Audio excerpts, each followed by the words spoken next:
There's a new Pikachu in town.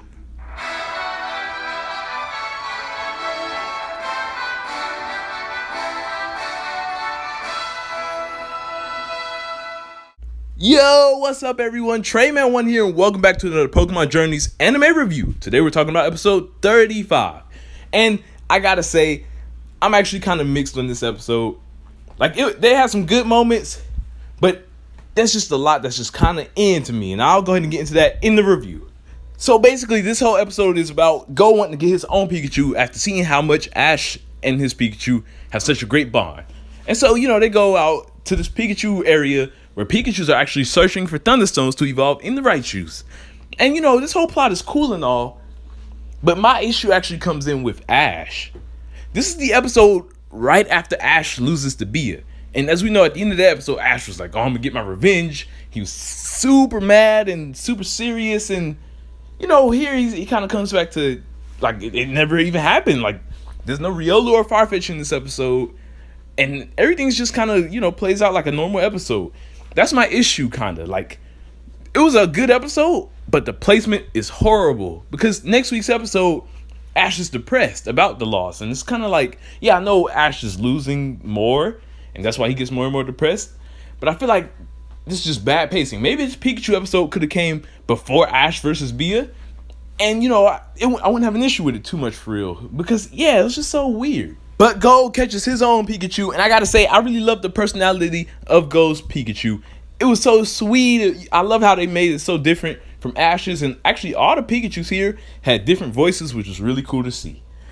Goh's Pikachu ends up finding a Thunderstone and tries to force Ash's Pikachu to evolve. And this is the big moment that we were all so worried about. It's Ash's Pikachu going to evolve. It goes behind the rock, and out comes Ash's Raichu. Oh my goodness, people. Pokemon Journeys has changed forever. Just kidding.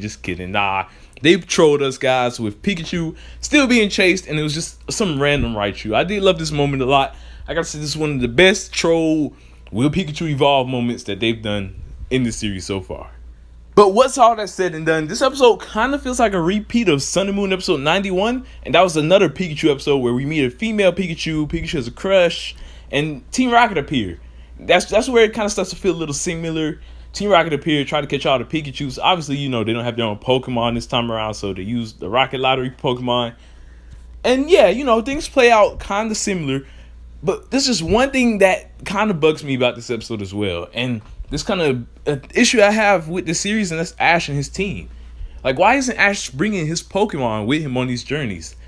He brings Riolu mostly and Pikachu, but in times like this, in old Pokemon, if Team Rocket caught all of Ash's Pokemon, he'd bring out his bird and go look for Team Rocket.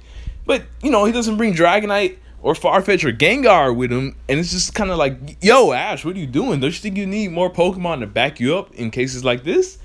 I don't know. That's just kind of weird to me. But, yeah, Team Rocket show up. They take all the Pikachus. Ash's Pikachu jumps in and saves his girlfriend. My boy Ash's Pikachu, I'm proud of you, bro. And, Team Rocket ended up getting away with Pikachu.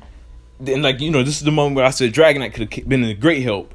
But other than that, they end up finding a way to find the Pikachus.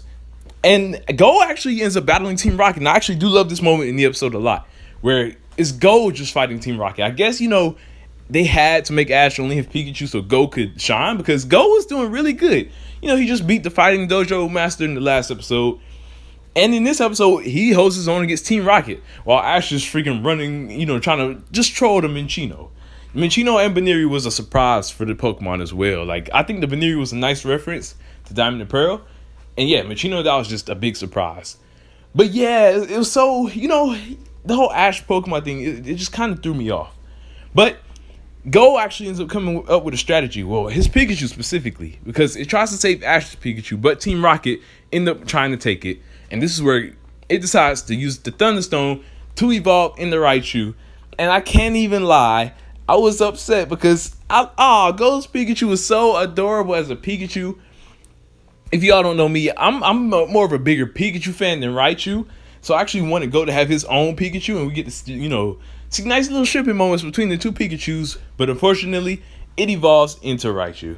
Once all the Pikachus are freed, Ash's Pikachu leads the group in making Totem Pikachu in the most epic way ever. and does a huge thunderbolt on Team Rocket, and they blast off again. Following that, we go back to the base, or the Cerise lab. Goh shows his Raichu off. His Raichu's very kind, and that's pretty much the episode for real. I don't know how to feel about this episode. I'm very mixed. Because, the Cubone episode is a good example of why I'm not too excited about Goh having Raichu. As we know, we had this big episode focused on Cubone, and, I'm thinking, okay, Cubone's going to be coming along with Goh a lot. Now, good thing they are actually doing this with Sobble, but unfortunately, I know Raichu isn't going to be coming along, or we're rarely going to see this thing, and the reason for that is because it's nowhere in the opening. Like, if you look in the opening, we see Goh's team, we see, like, Farfetch, Heracross, Flygon, Scyther, all the important Pokemon. But we don't see, that means that this Raichu isn't going to have an important role, unfortunately. And I feel like if it stayed a Pikachu, then we could have seen it have a bigger role. Hopefully we will still see more nice moments with Pikachu and Raichu at least. But, yeah, this episode was kind of iffy for me. You know what saves this episode, though? Is Gengar freaking appeared. This is Gengar's first appearance since losing horribly to Karina.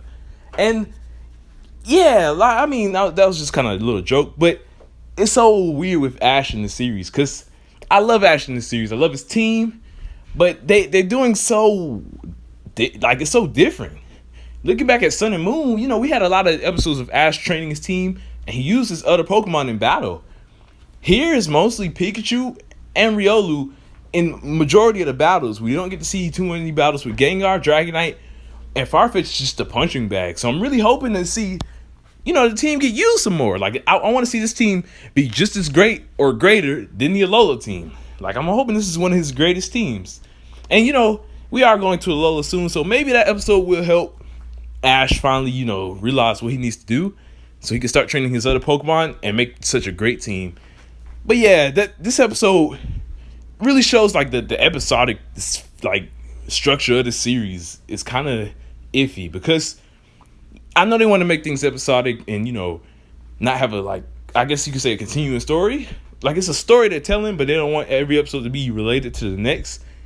But the issue comes where you're doing a big plot like this where Ash loses to Bia, and where he should be training. Like, if you look back at Ash versus Nanu, Ash got destroyed by Nanu. And what did he do in the next few episodes? He trained with Tapu Bulu, took on the Mimikyu trial, and, he worked his way up to a rematch back in the Wolfric episode. Now, that episode afterwards wasn't really a training episode, but he did gain something to help him win, and that's mastering the Ash Greninja form. Now, these next few episodes don't really seem too focused on Ash training, but we don't know. We got to get some summaries, so we have to wait and see. But I'm kind of disappointed in this episode. I feel like it's just badly placed. But yeah, everyone, that's all I really got to say for this review. In the comment section down below, let me know what y'all thought of this episode. I'd love to hear. Thank you all for watching, and I hope y'all enjoyed. I hope, I wasn't trying to be too negative, but it's just kind of, this episode wasn't that great to me. It was probably one of my least favorite episodes in the series. Thank you all for watching. I hope y'all enjoyed. Don't forget to leave a like and subscribe. Trayman1. Peace out.